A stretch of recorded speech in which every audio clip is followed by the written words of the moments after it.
बोले नारायण भगवान की जय।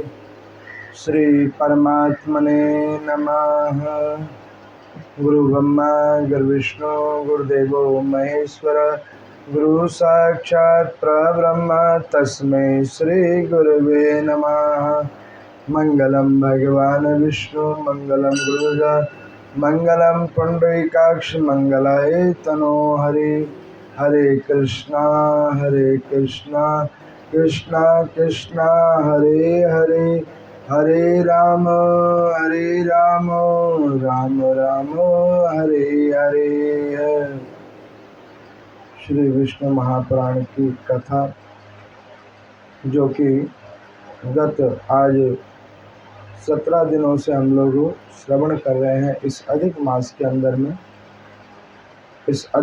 के अंदर में पुराणों का श्रवण, पुराणों के निमित्त गान और श्रीमन नारायण भगवान के पावन चरित्रों को श्रवण करने का अनंत फल है। उसी क्रम के अंदर में हम लोग ये अष्टादश दिवस की कथा को आज श्रवण करेंगे।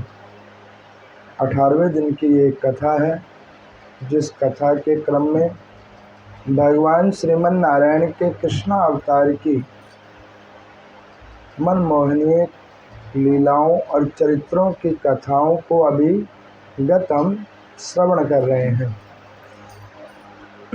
उसी श्रृंखला के अंदर में अग्रिम कथाओं को बतलाते हुए महर्षि पराशर जी ने मैत्रेय जी को कहा कि मैंने कल की कथा के अंदर में आप लोगों को पूतना के वध, सक्तासुर का वध और कंस की भावना को दर्शाते हुए मैंने आपको उनके पावन चरित्रों को सुनाया, जिसमें प्रभु ने किस प्रकार से पूतना के वात्सल्यता को ग्रहण करके और उन वात्सल्यता को प्रदान करके पूतना को मुक्त कर दिया है।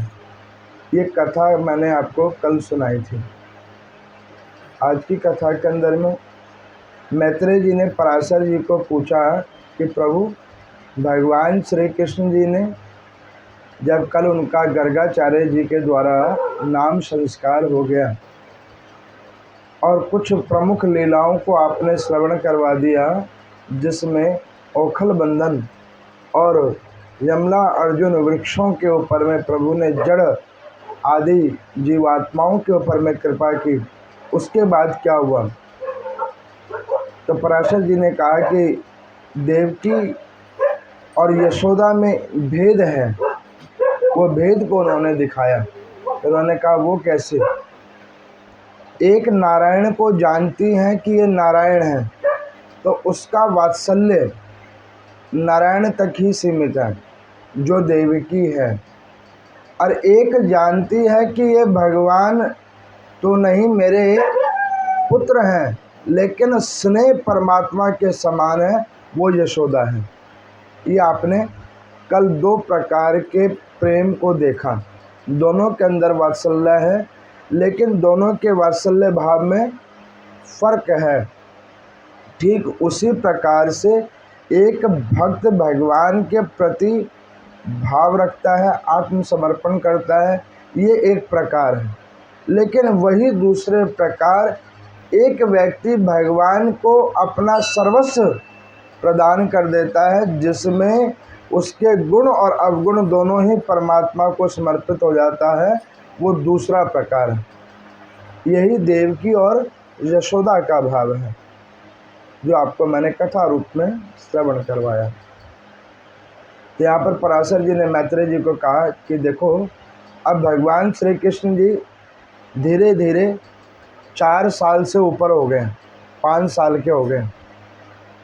अब वो प्रभु 5 साल के हो गए हैं। मैंने आपको जब ये भगवान श्रीमन नारायण की ये कृष्ण अवतार की लीला प्रारंभ होने लगी थी, तो मैंने आपको बतलाया था भगवान का एक नाम है आनंद कंद। वो आनंद कंद उनका नाम क्यों है? कि जो दूसरों को आनंद दे, अपने किए गए लीलाओं से दूसरों को आनंद दे, वही परमात्मा आनंद कंद है। ये मैंने आपको बतलाया था। अब वही लीलाएं प्रभु कर रहे हैं जो दूसरों को आनंद मिले। आप देखो कि द्वापर युग में लीलाएं हुई, जिन्होंने देखा उनको कितना आनंद हुआ होगा जब हमें कथा सुनने में आनंद आ रहा है। अब आप ये सोचो कि परमात्मा किस प्रकार से अपनी कृपा और आनंद की वर्षा की होगी उस समय कल्प में, जो जितने वैष्णव गण रहे होंगे, साधु गण रहे होंगे, उनके ऊपर में हरि भगवान की अनंत अनंत कृपा हुई होगी। तो पराशर जी मैत्रेय जी को कहते हैं कि इस प्रकार से भगवान श्री कृष्ण धीरे धीरे बड़े हो रहे हैं। 5 वर्ष की उनकी आयु हुई। जब 5 वर्ष की उनकी आयु हुई तो एक दिन भगवान ने सोचा कि मैं अपनी वांग्मय स्वरूप को ये सारे ब्रजवासियों को दिखा दूं कि मैं कौन हूँ। फिर उन्होंने सोचा कि अगर मैं इन्हें अपना वांग्मय रूप दिखला दूंगा तो शायद इनका ने मेरे से कम हो जाएगा और श्रद्धा के भाव जुड़ जाएंगे। मान के चलो, अभी आप ये देखते हो कि मंदिर में ये भगवान है, ये भगवान है, ये भगवान है, देखते हो ना, ऊपर में प्राण प्रतिष्ठित है। हम लोग क्या करते हैं, जैसे पूजा करते हैं तो कभी इस भगवान जी को ऊपर में छू रहे हैं, उधर जोत रख रहे हैं, और कुछ नहीं हो रहा तो चावल चीनी भी ऊपर चढ़ा दे रहे हैं। क्यों? मूर्ति समझ रहे हैं। इस वजह से जिस दिन अगर वो साक्षात्कार रूप कर देंगे तो आप लोग उधर तो छोड़ो, गेट के उधर से ही खड़े होकर देखोगे कि भगवान अंदर है। जो कुछ करना सोच समझ के करना। तो भगवान ने सोचा कि एक बार मैं अपने वांग्मय रूप इन्हें दिखला दूं। फिर उन्होंने सोचा कि नहीं, वांग्मय अगर मैं अपना रूप दिखला दूंगा तो शायद इनकी जो एक स्नेह भाव है वो मेरे से कम हो जाएगी, स्नेह खत्म हो जाएगा, श्रद्धा भाव बढ़ जाएगा। देखो, दोनों ही चीज़ अपनी अपनी जगह पे मान्यता रखती है, स्नेह भी और श्रद्धा भी। जहाँ पर में स्नेह नहीं है वहाँ श्रद्धा का कोई काम नहीं है, और जहाँ पर श्रद्धा है और स्नेह नहीं है तो श्रद्धा का भी कोई काम नहीं है। दोनों एक दूसरे के साथ जुड़े हुए हैं। अब यहाँ पर में भगवान श्री कृष्ण जी ने क्या किया, उस 5 वर्ष की आयु के अंदर में अपने कुछ मित्र मंडलों के साथ में मिलकर उन गोपियों को आनंद प्रदान करने के लिए, उन ब्रजवासियों को आनंद प्रदान करने के लिए वो घर घर माखन चोरी करने लगे। परमात्मा माखन चोरी की लीला करने लगे। किसी ने पूछा कि भगवान चोरी भी करते हैं? तो मैं आपको बतलाऊं, भगवान कभी चोरी नहीं करते। भगवान जो सबको सब कुछ देते हैं वो चोरी भला कैसे कर सकते हैं? भगवान चोरी करते हैं हमारे विकारों की, कि इन गलत कर्मों को छोड़ो, सत्य कर्म की ओर जाओ। उन विकारों की वो चोरी करते हैं और वास करते हैं प्रेम के अंदर में। जो स्नेह एक जीव आत्मा का उत्पन्न होता है उसके अंदर में वो वास करते हैं। तो इस प्रकार से प्रभु उन ब्रजवासियों को आनंद प्रदान करने के लिए घर घर घर घर जाकर माखन चोरी की लीला करते प्रभु। तो ऐसे ही प्रभु ने एक दिन क्या किया, माखन चोरी की लीला प्रारंभ किया। विष्णु पुराण के 5वें अंश के अंदर में 10वें अध्याय की एक कथा है। तो परमात्मा श्री हरि श्री कृष्ण भगवान माखन चोरी की लीला करने के लिए गए। वहाँ पर वो किसी गोप के घर गए, किसी गोपिका के घर गए, और वहाँ पर जाके परमात्मा श्री कृष्ण ने माखन चोरी की लीला प्रारंभ की है। प्रभु गए और वहाँ पर जाकर उन्होंने क्या किया कि देखा कि इस गोपिका ने अपने माखन को सबसे ऊंचाई पे टांग रखा है, छीके के ऊपर में। अब ये कथा एक बात और चीज़ को दर्शाती है। व्यक्ति अपने सत्कर्म को प्रयास करता है कि हम सबसे बड़े हैं, हमारे अंदर में जो गुण है वो सबसे श्रेष्ठकर हैं, और जो हमारे अवगुण हैं उससे हम छुपते भागते रहते हैं। अपने कुछ गुणों को दिखाकर पहाड़ जैसे अवगुणों से पीछे भागते हैं। अब उस गोपिका ने क्या किया कि माखन को ऊपर में टांग रखा था छीके पे। तो भगवान श्री कृष्ण के जो मित्र मंडल था उन्होंने कहा कि कान्हा, तुम्हारे राज्य में क्या माखन नहीं मिलेगी?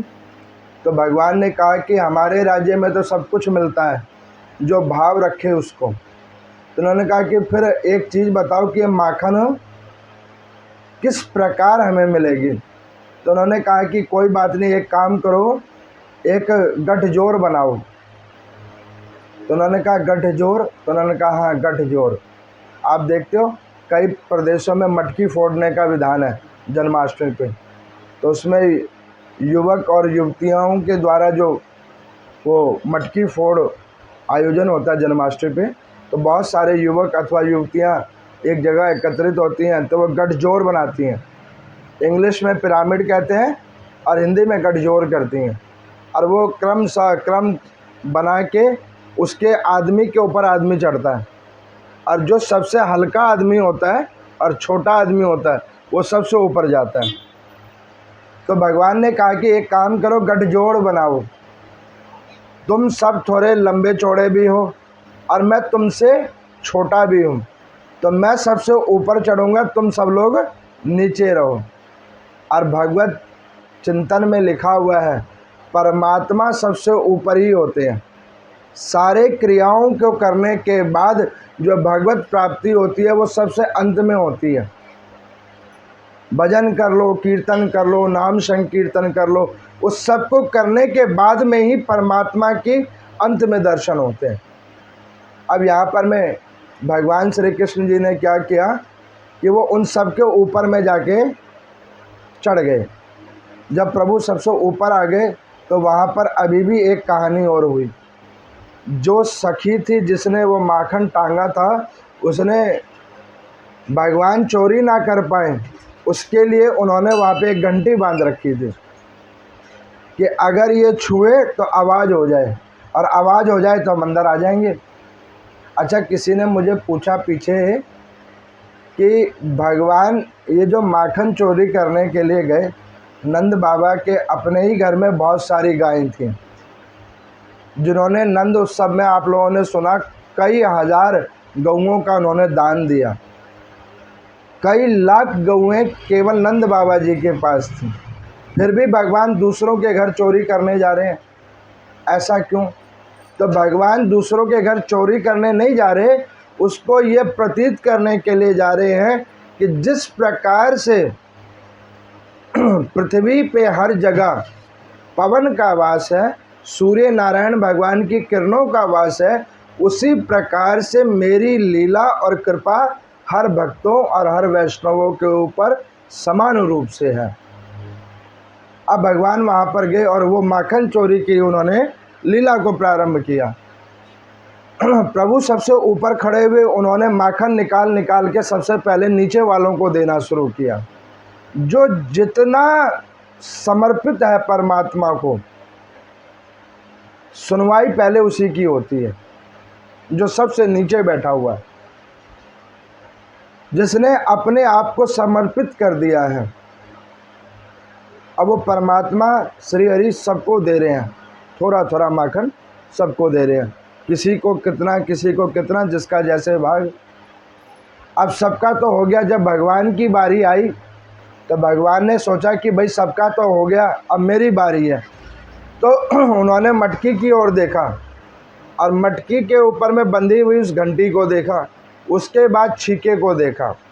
तो छीके को उन्होंने कहा कि देखो, सबको खिला दिया तब तुम हिली नहीं हो, तो तुम आगे हिलना भी नहीं।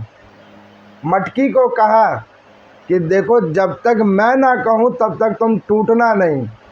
तो घंटी वहाँ पे थी, उन्होंने कहा प्रभु मेरे लिए आदेश। उन्होंने कहा कि अनावश्यक बजना नहीं, जब हम निकल जाएं यहाँ से तभी बजना। अब प्रभु ने क्या किया, हाथ डाला, ना रस्सी हिली ना मटका हिला, कुछ भी नहीं हुआ, घंटी भी नहीं बजी। अब जैसे हाथ डाला, माखन ले लिया और वो माखन जब मुंह के पास आने लग गया तो घंटी बजने लग गई। अब वो भगवान ने कहा कि तुमको अभी मना किया था घंटी नहीं बजना, और तुम ये बजने कैसे लग गई? तो वो कह रहे कि प्रभु क्या करे, ये हमारी प्रकृति है, जब जब नारायण को भोग लगता है तो घंटी अवश्य बजती है। अब इस लीला को सुनकर अब आप ये सोचो, और इस दृश्य को उस समय में जिसने देखा होगा उसको किस प्रकार की आनंद मिला होगा। अब आप ये सोचो कि क्या गोप उस माखन के पीछे उसने छीका बांधा है? नहीं, उसने उस परमात्मा के लिए छीका बांधा है कि वो आए तो सही। अब घंटी बजी, वो मटका भी गिर गया, घंटी भी गिर गई, और वो माखन मुंह में नहीं पड़ा। अब इतने में जो गोपिका थी वो बाहर तो पहले से तैयार थी, भगवान को पकड़ लिया, कस के पकड़ लिया कि चलो तुम्हारी अम्मा को बताएंगे कितने बिगड़े हुए हो तुम। अब वो लेके जाएं भगवान को, एक बार तो गुस्सा करें, और जो भगवान हंस दें तो उसका गुस्सा हाल ठंडा हो जाए। और आप देखो, जब आपके घर में ऐसी कोई स्थिति हो जाए, जब आपको लगे कि भाई ये ठीक नहीं लग रहा है या घर का वातावरण उसके अनुकूल नहीं है, तो आप एक काम करो, अपने घर में जाओ, मंदिर में जाओ और भगवान को देखो। आपके अंदर में चाहे कितना भी दुख हो, कोई समस्या क्यों ना हो, आप दुखी क्यों ना हो, लेकिन भगवान की ओर देखना, वो हंसते हुए ही मिलेंगे। वो हंसते हुए क्यों मिलेंगे आपको? उसका कारण है, उसका कारण ये है कि परमात्मा की अस्मित तत्व जिस भक्त के ऊपर में पड़ती है वो इसी प्रकार प्रसन्नचित रहता है। अब यहाँ पर मैं पकड़ के लेके आए हैं, अब वो यशोदा जी के पास में लेके गए, नाना प्रकार की गाली दी जा रही है। अब भगवान हंस रहे हैं, गाली दी जा रही है, भगवान हंस रहे हैं। अब भगवान को हंसता हुआ देखकर और उन गोपियों को गाली देता हुआ देखकर यशोदा को बड़ा क्रोध आया। उन्होंने कहा कि अरे एक चीज़ बताओ, तुमको इतनी सारी गऊएं हमने दान में दी, आज एक तो हमारा ये लाला बेकार है जो हमारे अपने घर में ना खाए, दूसरे के घर में से खाए, और इसने ले भी लिया तो तुम उनको गाली क्यों दे रही हो? तुम जानती हो ये हमारे कुमार हैं और आप इनको गाली दे रही हो। अब वो ऐसे करते करते खूब हुई। अब यहाँ पर माँ ने पकड़ लिया कि भैया तुमने माखन खाई? प्रभु कहें कि नहीं, मैंने माखन नहीं खाई। अब बहुत देर तक ये लीला हो और गोपिकाएं कहें कि प्रभु ने माखन खाई है, देखो हमारी मटकी भी फोड़ दी है। अब बहुत देर तक चला, यशोदा जी ने बहुत सारी कंप्लेंट सुनी, बड़ा क्रोध आया। उन्होंने क्या किया, रस्सी से भगवान को हाथ में बांध दिया, घर के अंदर में जाकर एक कोने में उन्हें बांध कर खड़ा कर दिया। आज तुम कहीं नहीं जाओगे, तुम्हारी यही पनिशमेंट है। अब भगवान को तो बांध दिया, गेट भी बंद कर दिया। अब गोपिका ने ये सोचा कि हमने तो भगवान की दर्शन के लिए ये किया था, हमने भगवान को कोई कष्ट देने के लिए थोड़ी ना किया था। अब वो बाहर जैसे यशोदा जी आई तो वो गोपिका क्या कहती है कि भगवान ने माखन नहीं खाया, भगवान ने माखन नहीं खाया। उन्होंने कहा अभी तुम गाली दे रही थी, तुम्हारी मटकी तोड़ दी, तुम्हारा ये उपद्रव हुआ, तुम्हारा ये नुकसान हुआ। वो कह रहे कि वो बिल्ली के द्वारा हो गया होगा, इन्होंने कुछ नहीं किया। अब यशोदा ने कहा कि ये तुम लोगों का जो ड्रामा है ना, तुम्हारे ड्रामे के पीछे मेरा लाला को इस प्रकार से मुझे बांधना पड़ गया।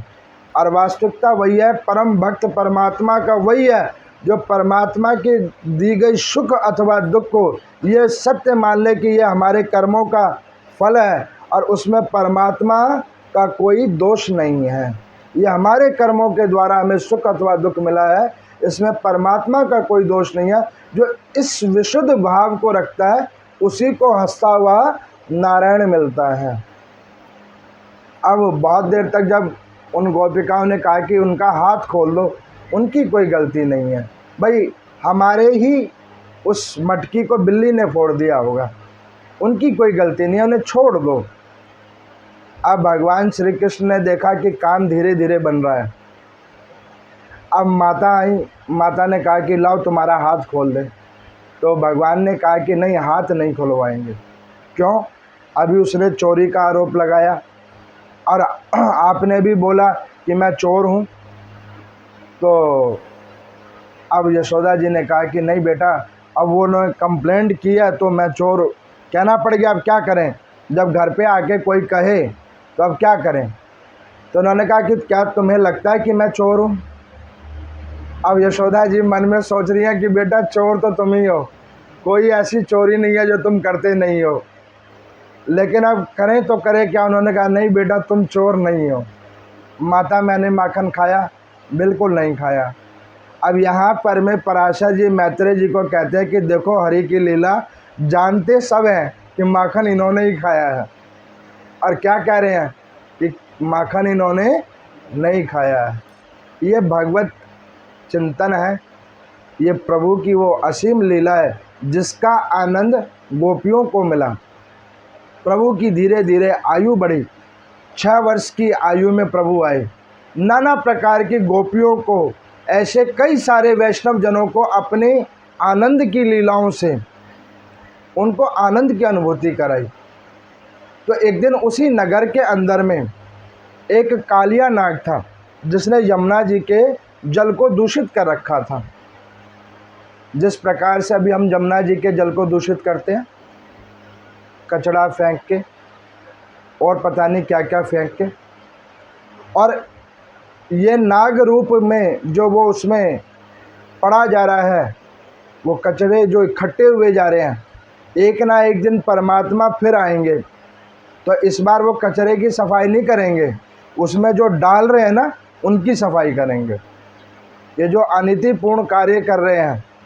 मैंने एक बार कहीं मैं गंगा स्नान के लिए गया तो मैंने देखा एक महिला को, पहले उसने स्नान किया, स्नान करने के बाद में उसने क्या किया, जो कपड़े उसके गीले होंगे उसको जाके उसमें धोना शुरू किया। अब मैंने देखा, मैं कहा अरे आप ये क्या कर रहे हो, आपने क्या इसको साधारण नदी समझ लिया, आप अपने कपड़े को इसके अंदर में धो रहे हो, कितना दंडनीय कर्म कर रहे हो। ये पतित पावनी नदी है, भगवती गंगा है, और आप उसमें कपड़े धो रहे हो। अरे इन कपड़ों की वो मूल्य नहीं है जितना इस जल का मूल्य है। आप अपने कर्म धोने आए हो कि अपने कपड़ों की मैल धोने आए हो? ये कपड़े तो यहीं छूटेंगे, शरीर साथ जाएगा, उसके अंदर में बैठे हुए आत्मा राम आपके साथ जाएंगे, उनको धो। ये धो के क्या करोगे? तो ऐसे ऐसे जो मूर्ख लोग कार्य करते हैं उनका उन्हें दंड मिलता है। और अभी आप देखो कथा में सुनोगे, विष्णु पुराण के 13वें अध्याय के अंदर में कालिया नाग की कथा है। तो भगवान श्री कृष्ण ने क्या किया, नियम बनाया और उन गोपों के साथ खेलना प्रारंभ किया। तो भगवान का एक अति स्नेह गण है, उनका सखा है जिसका नाम है मधुमंगल। उन्होंने कहा कि कान्हा आज हम गेंद खेलेंगे, बैट बॉल खेलेंगे। तो भगवान ने कहा कि कहाँ खेलोगे? तो उन्होंने कहा कि जमुना जी पे खेलेंगे। तो भगवान ने कहा कि जमुना जी में तो मुझे वैसे भी आना था, लेकिन अब तुम खेल रहे हो तो चलो उधर ही खेलते हैं। अब भगवान ने बैट पकड़ी, उन्होंने बॉल फेंकी। भगवान ने बॉल को उस दिशा में फेंका जिस दिशा में वो कालिया नाग बैठा हुआ था।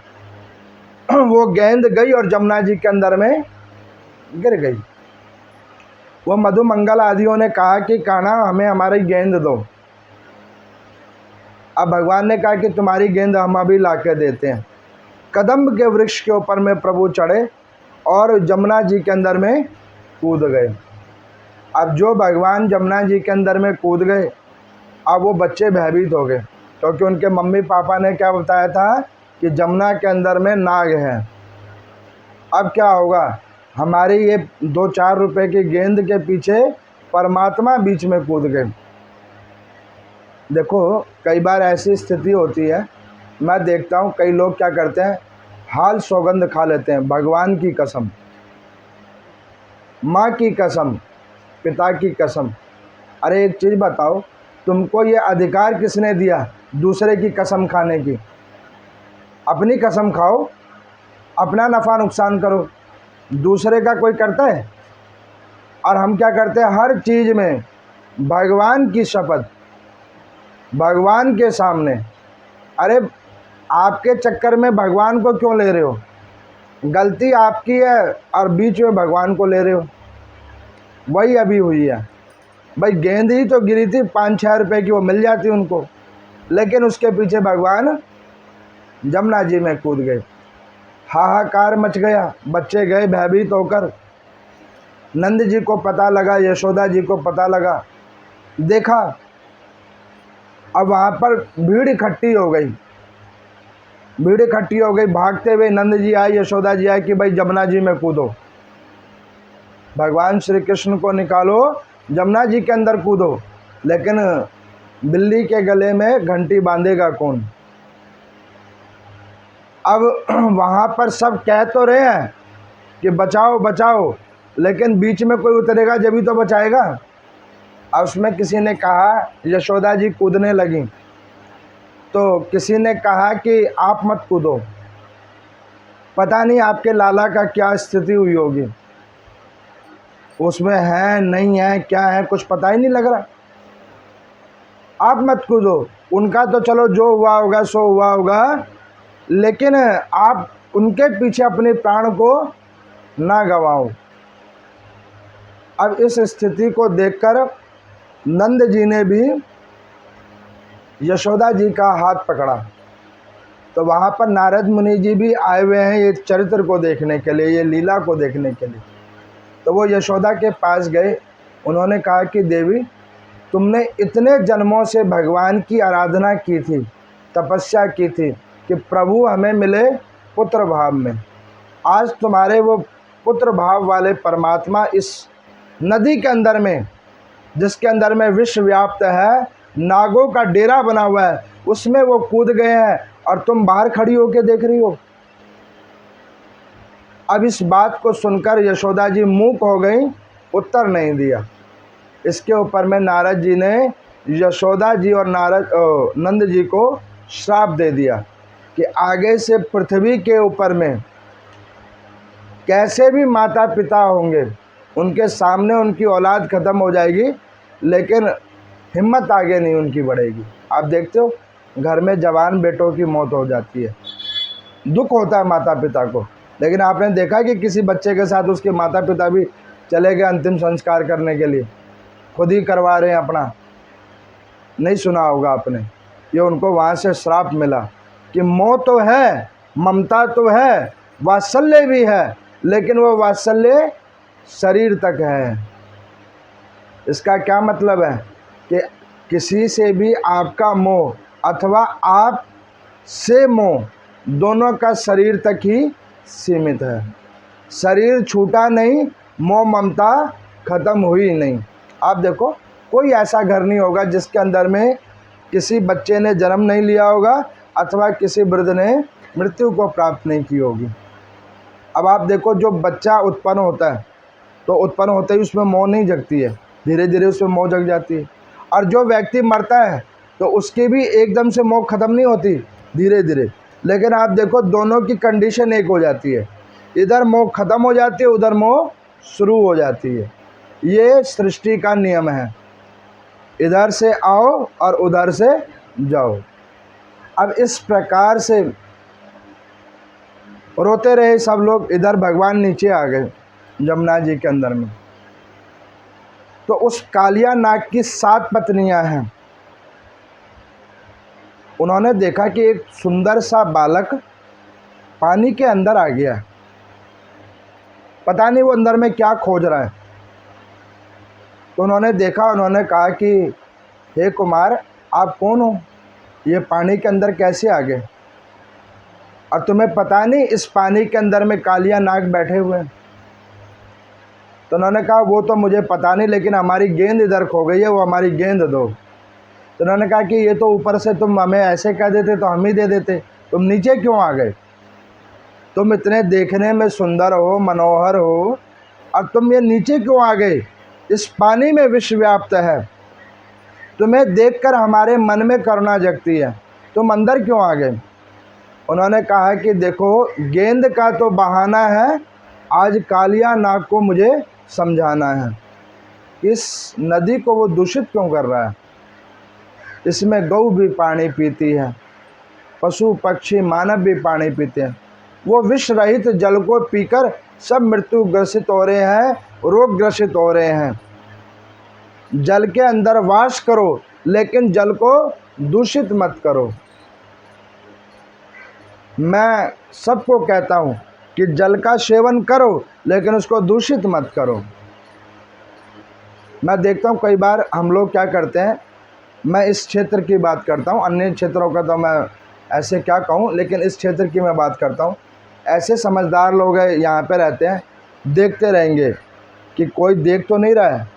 थैली बनाई, किसी ने नहीं देखा, धाड़ नीचे, ठीक है। अब उस मूर्ख को पूछो कि मान लिया तुम्हारा टॉप फ्लोर है या फर्स्ट फ्लोर है या जोन सा भी फ्लोर है, आओगे तो तुम भी उसी रोड पे। ये तो है नहीं कि पड़ोसी के रोड पे जाओगे या दूसरे देश के रोड पे जाओगे, जाओगे उसी रोड के ऊपर में, और गंदा किसको कर रहे हो। अच्छा, उससे जो व्याधि उत्पन्न होगी, मान के चलो कोई कीटाणु उत्पन्न हुआ या कोई मच्छर उत्पन्न हुआ, वो ये तो ही ना कहेगा कि भाई तुमने फेंका था तो तुम्हें नहीं काटेंगे, वो तो तुम्हें भी काटेगा। और ऐसे काम क्यों करने, मानव हो, मानव की तरीके से रहो।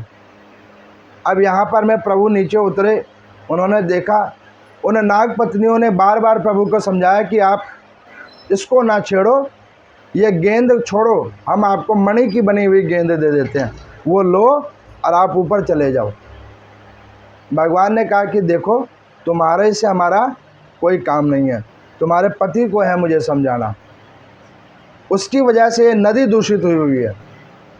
बहुत समझाने के बाद जब प्रभु नहीं माने तो उन्होंने क्या किया, कालिया नाग के सबसे पहले जो पीछे से उसकी पूंछ थी उसको प्रभु ने पकड़ा, उसको मरोड़ा। जैसे मरोड़ा तो उसकी आँख खुली और फुक्कार भरना उसने शुरू किया।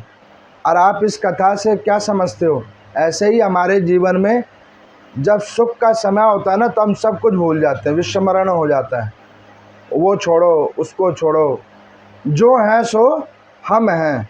और जैसे ही दुख का समय आता है, थोड़ी सी मरोड़ पड़ती है, तब कराना शुरू करता बंदा, फुकारना शुरू करता है, हाय मेरे साथ ये क्या हो गया। और उसके बाद फिर परमात्मा कर्म बोध लेकर प्रकट होते हैं बीच में, जैसे कालिया नाग के सामने आए। कालिया नाग ने पूछा कि तुम कौन हो, इधर ये पानी के अंदर में कैसे आ गए। उन्होंने कहा तुम्हें पता नहीं लगा मैं कौन हूँ, क्या साधारण बालक इस जल के अंदर आ सकता है। अब उन नाग पत्नियों ने कहा कि भैया ये साधारण बालक नहीं है, मुझे तो कुछ अलग ही लग रहा है, एक काम करो, इसकी जो गेंद है दे दो और चुप करके यहाँ से चलो। तो पहले उसने अपना पावर दिखाई, दंभ दिखाया। हर जीव आत्मा पहले अपना दंभ दिखाता है, शक्तियों को दिखाता है, और उसकी जब दंभ और शक्ति क्षीण हो जाती है तब वो नतमस्तक हो जाता है। लेकिन साधु जन कहते हैं ऐसे नतमस्तक हुए तो क्या नतमस्तक हुए, जब तुम्हारी सब कुछ ही खत्म हो गई। जब हो गया तो खाली, तो क्या करने आया सवाली। जब तो हो ही गया खाली, अब तो क्या करने के लिए आया।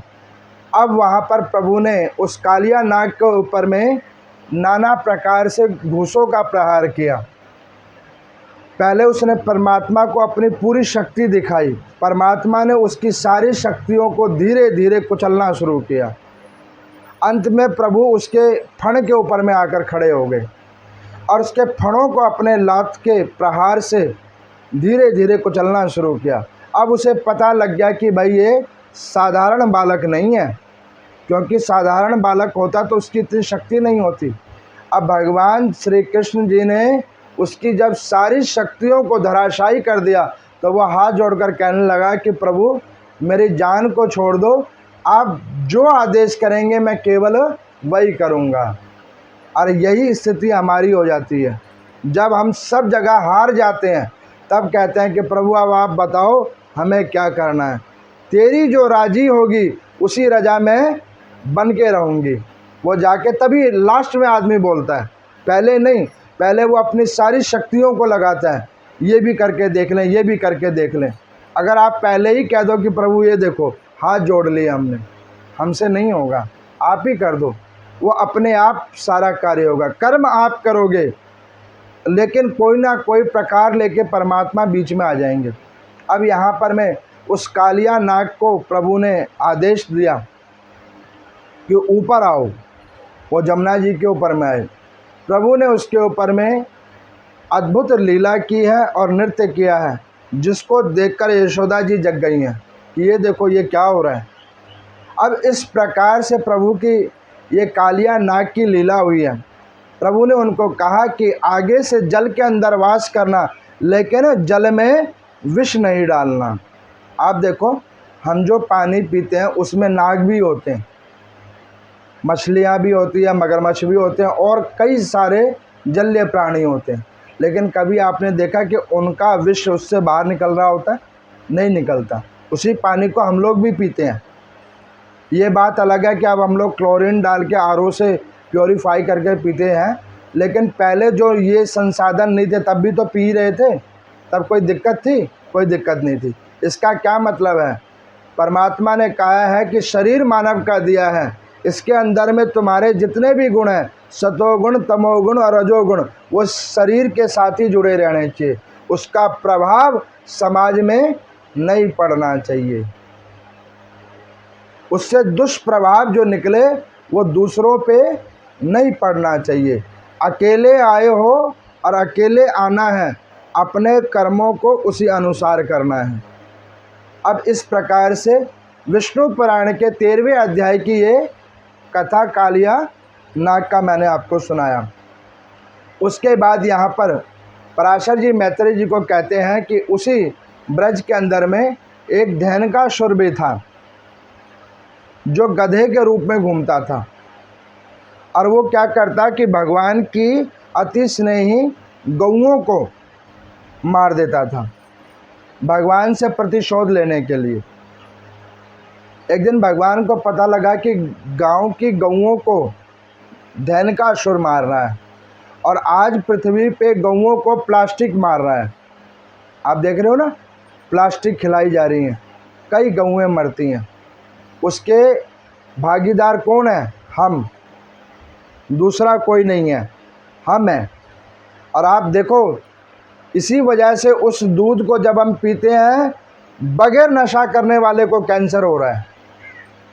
क्यों हो रहा है कैंसर? हमारी वजह से, हमने गलत काम किया है। जिनकी सेवा करनी चाहिए उनकी सेवा नहीं करते हैं, जिनकी सेवा नहीं करनी चाहिए उसके पीछे पीछे दूध और पार्ले जी बिस्कुट लेके घूम रहे होते हैं, मेरा शनि का भार कम हो जाए। अरे ऐसे कुछ ठीक नहीं होगा। नाश के मार्ग की ओर हम लोग जा रहे हैं, उसको रोको। नहीं रोकोगे तो उस नाश का फल हम सबको समान रूप में भोगना पड़ेगा। आप देख रहे हो, ये छोटे छोटे बच्चों को कैंसर की बीमारी हो रही है, जिन्होंने कोई नशा नहीं किया है तब हो रही है। क्यों? वो विश्व व्यापक दूधों को पीने की वजह से।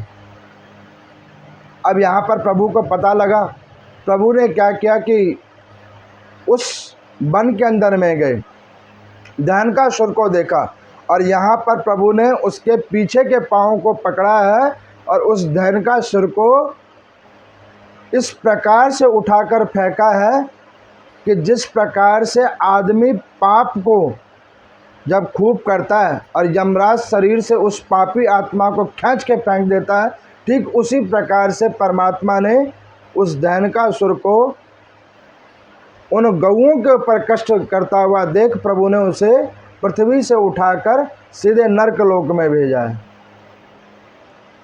अब यहाँ पर मैं प्रभु की ये दूसरी लीला हुई है, और आज की कथा में अब तीसरी लीला जो है वो ये है कि उसी ग्राम के अंदर में एक प्रलंब नाम का भी असुर है, जो अजगर का रूप बनाकर बैठा हुआ है। जो उसके अंदर में आता है उसको वो ग्रसता जाता है, निगलता जाता है, निगलता जाता है। अब आप देखो, यहाँ पर पराशर जी मैत्रेय जी को कह रहे हैं कि देखो मैत्रेय जी, ये काल रूपी अजगर हमें भी ग्रस रहा है, मुंह खोल के बैठा हुआ है। जाने वालों की भी आप देखो लाइन लगी हुई है, जा रहे हैं। आप देखते हो ना, वहाँ पे मर्डर हो गया, वहाँ आंधी आ गई, तूफान आ गया, प्रलय हो गया, और छोड़ो, इस प्रकार से डेथ हो गई। वो काल का मुख खुला हुआ है और वो अजगर का रूप लेके बैठा हुआ है और उसमें ग्रसन हुआ जा रहा है। धीरे धीरे आप देख रहे हो, आज वो चला गया, कल वो जा रहा है, परसों वो जा रहा है। सुन रहे हो, देख रहे हो, लेकिन बुद्धि नहीं खुल रही। उसी अजगर के मुंह में हम लोग भी जा रहे हैं, धीरे धीरे धीरे धीरे धीरे धीरे। किसी की स्पीड ज़्यादा है तो किसी की स्पीड कम है, लेकिन जा हम भी उसके अंदर रहे हैं। प्रभु को पता लगा कि भाई ये तो ऐसे करके ये जो भोले भाले यहाँ के ब्रजवासी है उनको ग्रसन कर रहा है। प्रभु ने एक ब्रजवासी का रूप बनाया और उसके मुख में अंदर में चले गए, काल के अंदर में गए, और काल के अंदर में जाकर परमात्मा ने उस काल रूपी अजगर के पेट को फाड़ के रख दिया है और उसे उस शरीर से, पापी शरीर से मुक्त कर दिया है। यहाँ पर पराशर जी मैत्रेय जी को कहते हैं कि परमात्मा उसी प्रकार से आपके काल वाले समय के अंदर में आते हैं, आपके भक्ति के माध्यम से, नाम संकीर्तन के माध्यम से, जो गुरुदेव भगवान ने दीक्षा दी है उस दीक्षा के माध्यम से, और वो आपके ऊपर कृपा करते हैं और आपको उस काल से वैसे ही निकाल देते हैं जिस प्रकार से प्रभु ने वहाँ पर उस अजगर के पेट को फाड़ के निकाल दिया, और फिर वो जीवात्मा मुक्त होकर प्रभु के परम पद को प्राप्त कर लेता है। तो इस प्रकार से विष्णु पुराण की 10 नंबर से लेकर पंचम अंश में 10वें नंबर के अध्याय से लेकर 15वें अध्याय तक की मैंने आपको कथा सुनाई, जिसमें प्रभु की रमणीक लीलाएं और कुछ शिक्षाप्रद लीलाओं की कथा मैंने आप लोगों को श्रवण कराया। पराशर जी कहते हैं कि जो कोई भाव निष्ठा रूप से इस कथा को सुनकर अपने जीवन में परिवर्तन लाता है और प्रभु के प्रति अपना समर्पण करता है, उसके ऊपर हरि भगवान की विशेष कृपा होती है। बोले नारायण भगवान की जय।